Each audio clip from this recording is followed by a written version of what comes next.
had owned and operated statewide networks, and their intent was to showcase their statewide networks on a national basis. And those three networks came together and started this INDATEL group, more or less a nonprofit organization that was made up of folks with like networks, not necessarily like-minded, independently minded, but their intent was to promote the value of rural broadband. And that's become ever so much more important and to light over this multi-year pandemic. So if these folks really had one of those forward future visions, 20 years later, and in fact, next year, 2022, we'll be celebrating our 20th year as INDATEL. And fast forward from 2002 to 2010, the organization developed INDATEL Services LLC, a for-profit organization, and in 2013 those merged together, and moving forward it became a for-profit organization. And along the path, in 2013, with the orchestration of a for-profit organization, started out with 22 members that were also owners, investors, equity investors in INDATEL. And that also just tied more criticalness to it being owned and operated by independent statewide networks, and those folks being owned by rural independent operators.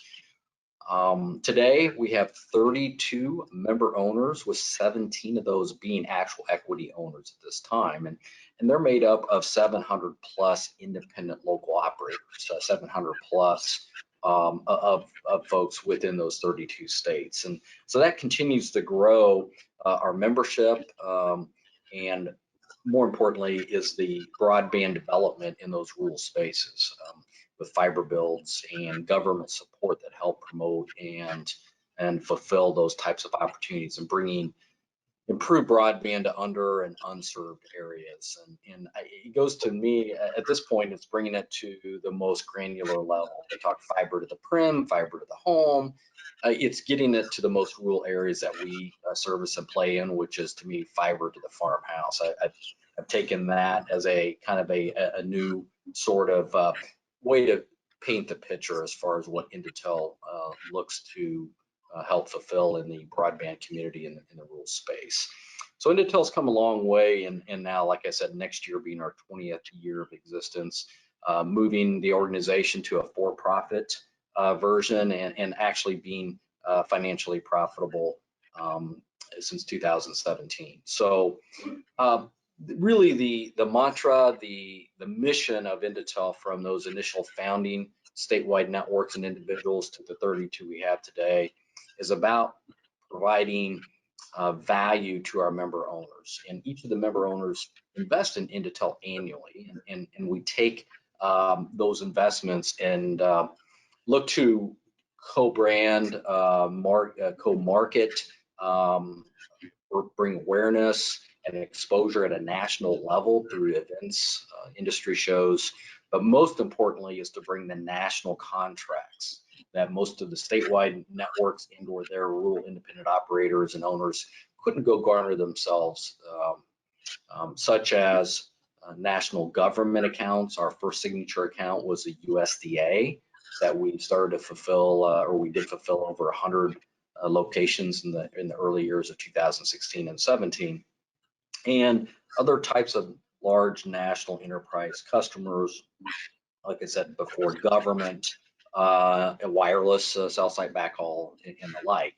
And again, it is bringing those opportunities that folks at more state and local levels couldn't necessarily go out and get without having some sort of a relationship and or contract at a national level. And so that's been the success that we've had over the last 5 years, is growing that model. And I say that we've done that through a tripod, is my way to describe it, of having the right management, leadership, sales team overall, in people, and having a model that works on a national level through some trials and tribulations on that front, and in integrating automation to make it scalable. And that's what's been the successful recipe, so to speak, for INDATEL in working with the statewide networks and those local independents to fulfill now hundreds of orders a year in fulfilling those orders through those local independent operators.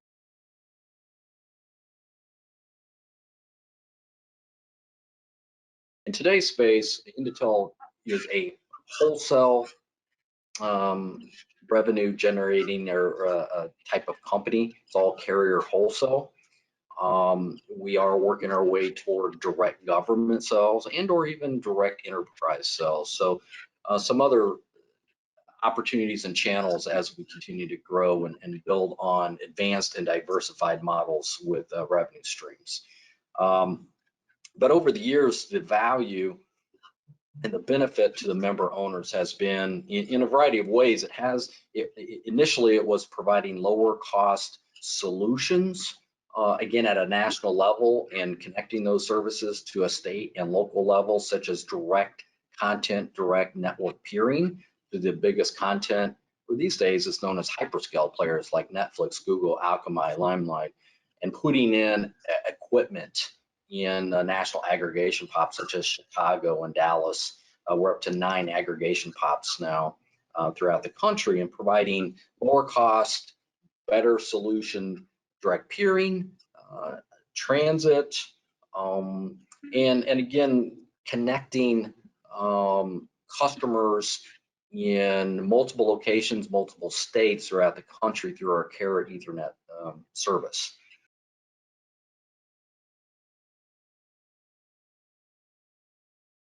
I'll give you an example that ties directly to VisionNet.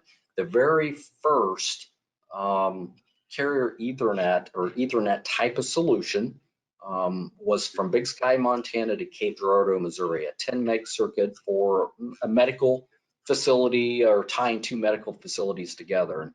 And when you go and try to quote that on a national basis, there isn't a single national player that could put that together.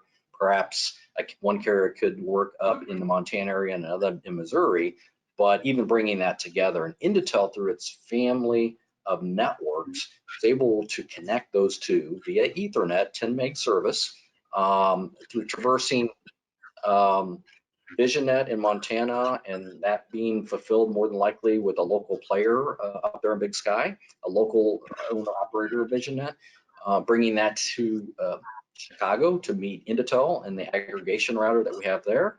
And then we did a handshake to our Missouri member, which is Bluebird Network, and they fulfilled that through their local operator and their owner in the Cape Girardeau, Missouri area. So that's a perfect example of a medical type organization that is able to connect 2 facilities that wouldn't have been possible, at least through one single carrier. And that's the beauty of INDATEL, is bringing one to many, bringing one solution via using many players, bringing one contract, one bill, one connection, one handoff. And so in today's world, I would categorize INDATEL as the largest national aggregator of rural broadband, period. There's no one that really can touch at this point the number of miles of fiber that we have in the rural space, which we continue to try to identify that. That's over 500,000 miles of fiber. I think it's more like over 1 million miles of fiber. We have over 1 million on-net, near-net buildings identified. We work in over 5,000 communities and more than 9 national aggregation pops. And so that's the core business, is the carrier Ethernet.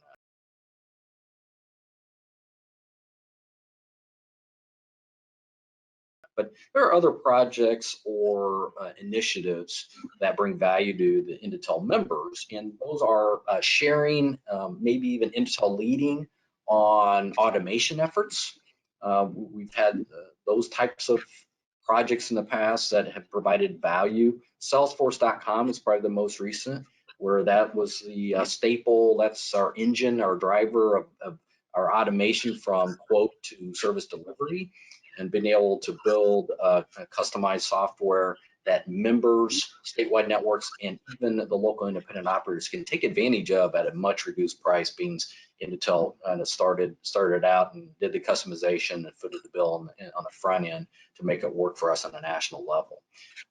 But members bring new opportunities and projects to the forefront. A lot of times it's determining if there is a groundswell or if there's maybe a majority or at least multiple INDATEL members that could garner value out of it, and something that INDATEL would take forward and begin the efforts on a national level.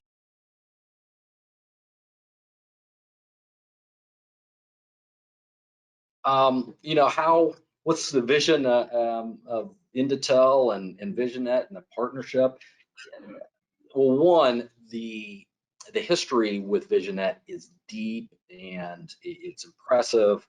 VisionNet, and you got to really single out Corey Jensen specifically. He's been involved with INDATEL. He's been on the board for 12 years. He was a president for 6. He took a short 2-year break. He's literally back on the board as of last week.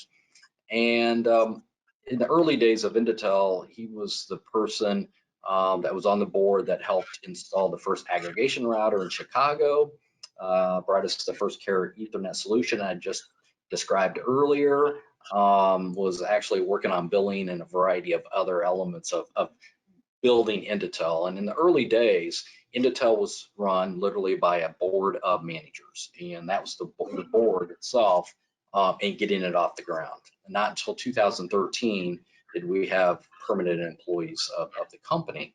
But the commitment, the vision by VisionNet in the early days, and the amount of time and extra time spent on INDATEL from companies like VisionNet is incredible. It's really unheard of. And I think that goes to the deep roots of being in the rural space, growing up in the rural space, having a commitment to the rural space, and knowing Corey personally. His background and mine are very similar in that nature, and that's the fabric of INDATEL that makes it work. I think that mindset, that integrity, that level of effort and commitment is inherent in folks that have spent their time and background and potentially most of their livelihood in the rural space. But if I had to sum up in a word, the partnership between INDATEL and VisionNet, maybe we could just call it INDAVision as a new way to describe the partnership. And I think that really works for many of our players, that you could put INDA in front of their name, and that's how closely we're tied in making this model, making this company work in the space we're in today.